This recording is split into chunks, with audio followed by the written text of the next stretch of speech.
They kept coming over my house. It was 10 years ago, and they just kept coming. They just finished high school, and some of them were midway through college, and others were in seminary, and some were just completing seminary, and they just kept coming over to my home. They came because they were broke. They came because they were broken. They came because they were frustrated. They came because they were hungry. No, these characters were hungry. That's more than a hunger. And when they came, I would cook for them. Some of them I would prepare gumbo, and others times I would fix chili. But I think it was my fried chicken that captured their hearts and kept them coming. These young adults were members of my church. I was a youth pastor, and they just kept coming. They came because they were broke. They came because they were broken. They came because they were frustrated. They came because they were hungry.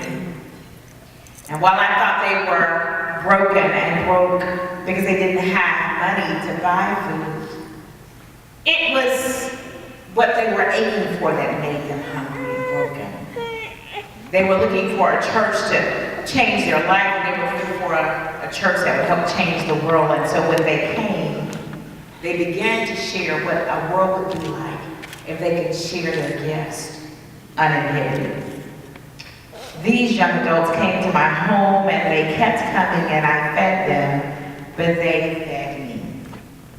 They wanted to do something. They wanted to be something. And so it has just delighted my heart 10 years later to be able to see and to know that they don't have to keep coming to my house because they're grown now. Amen. But to know that we have a church, and we have an arm of our church called the National Benevolent Association, in which we can feed them, these broken, these broke, these hungry creations of God. They have energy, they have zeal, but they don't have direction. Or a church, at least, that will give them that direction. And so it just delights my heart. I began to imagine the possibilities of what it would mean to have a young adult mission and service house. To initiate such a collaborative where we can help shape lives, to change their life, to change the world. To hear them into speech and help them to hear the church into becoming the church that God intended to be life-giving and to be life-changing. These young adults, these broken young adults, actually were not as broken as I was. Because it was in our conversation and over meals that they began to show me how we can imagine a new world together. And so through the reading of the scriptures and through practicing sermons and through helping to listen to their lives, our spiritual formation was coming and a new church was emerging. And so as I imagine what that means to have young adult mission service houses, I imagine that not just the lives of these young adults will be changed, but our church can be changed if we would invest in the lives of Generation Next. Yeah. Our church can be changed as we invest in them and to watch them grow and to not just change their lives, but to change our church to build a world. Imagine with me the impact we would have if we would invest in the next generation for real. Tell your neighbor for real. That means not for play. That's more than the tokenism that our church does every now and then. But we have a young adult Sunday or a young adult conference to lead the affirmation of faith. That's right. If you can't say amen. That's right. That's right. That's right. It's more than the tokenism that we give young adults and say, oh, that's cute. Now get off the stage so we can hear the sermon. It is creating real space and homes where they come in and out of our churches and help to change the programming and vision and ministry of our churches so that it can be a relevant church that shares in service, that's filled with compassion and has a commitment to justice. Imagine with me what these homes would be like as we change the lives of young adults, as they change the church, as we indeed change the world. I remember being one of those young adults, and I wanted to go and change the whole world. And I turned 40 this year. I look good for 40. believe. But I remember being one of those young adults, and I remember I was gonna go and change the whole world. At about 25, I just kept wanting to change, and about 30, I was like, maybe I just want to change my neighborhood.